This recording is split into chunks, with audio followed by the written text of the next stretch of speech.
12th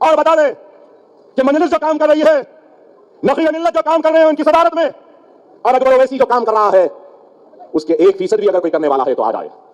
تنقید کرنے والوں کرو، لیکن تنقید برائے تعمیر ہونی چاہیے، تنقید برائے تنقید نہیں ہونی چاہیے، تنقید برائے انتشار نہیں ہونی چاہیے.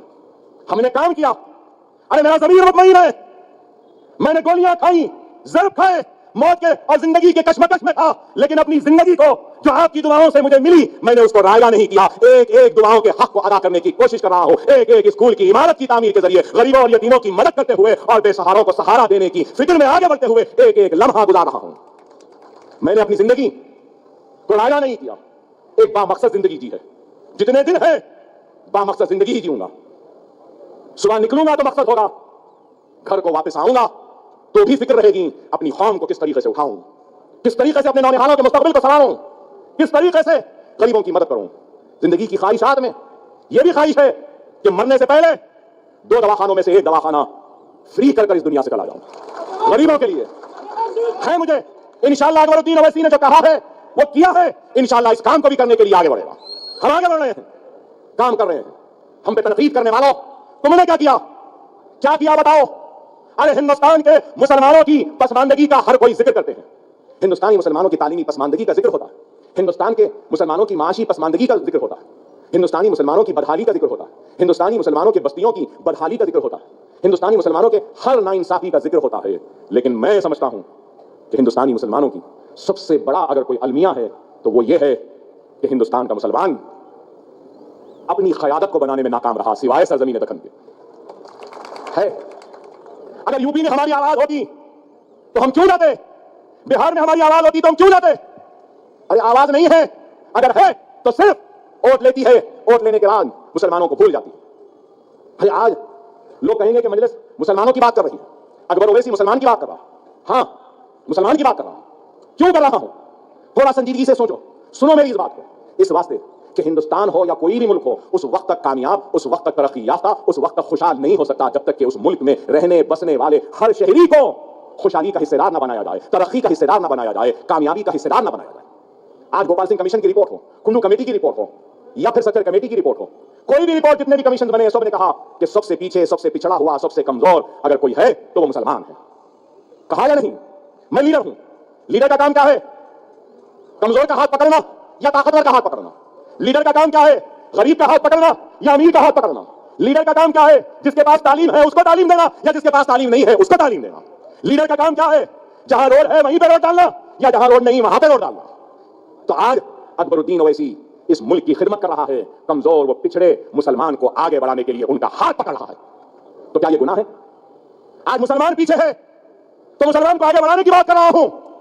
کل کو اگر ہندو پیچھے ہوگا یا سکھ ہوگا یا عیسائی ہوگا تو اللہ اس کے رسول کی قسم اکبر الدین اویسی اس ہندو کا بھی ہاتھ پکڑے گا اور اس کو بھی آگے بڑھائے گا، اس سکھ کا بھی ہاتھ پکڑے گا آگے بڑھائے گا، اس عیسائی کا بھی ہاتھ پکڑ کر آگے بڑھائے گا. لیکن صرف ہم پر الزام فرقہ پرست ہیں. ارے ہم فرقہ پرست نہیں ہیں، ہم کمزور پرست ہیں. ہم ظلم کا شکار ہونے والے مظلوم کی مدد کرنے والوں کا نام مجلس اتحاد المسلمین. حق تلفی جس کی ہوئی اس کی حق کی لڑائی لڑنے والوں کا نام مجلس ہے. مجلس کے دروازے صرف مسلمانوں کے لیے نہیں ہے، مجلس کے دروازے کھلے ہیں. اکبر الدین اویسی کا دل کھلا ہے.